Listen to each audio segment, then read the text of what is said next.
जंगल के बीचों बीच बहती हुई एक शांत नदी थी। वह नदी इतनी बुद्धिमान मानी जाती थी कि दूर दूर से जानवर उसकी सलाह लेने आते थे। एक दिन शेर सिंह जंगल के किनारे खड़ा था। वह बहुत परेशान था। जंगल में शिकार कम हो गया था और शेर सिंह को समझ नहीं आ रहा था कि क्या किया जाए।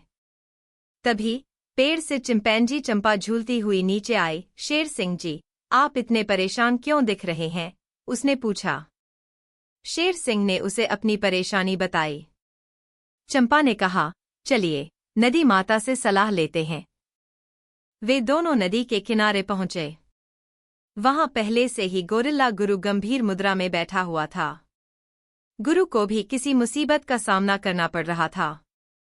थोड़ी देर बाद एक छोटी सी चिड़िया चहचहाती हुई उतर आई। वह भी नदी माता से सलाह लेने आई थी। नदी माता ने तीनों जानवरों को ध्यान से सुना। फिर उसने धीमी आवाज में कहा, जंगल में संतुलन बनाए रखना जरूरी है। शेर सिंह, तुम सिर्फ जरूरत भर का ही शिकार करो। गुरु, तुम जंगल के पेड़ पौधों की रक्षा करो और चिड़िया, तुम बीजों को दूर दूर तक फैलाओ। जानवरों को नदी माता की बात समझ में आ गई। उन्होंने वादा किया कि वे उसकी बात मानेंगे।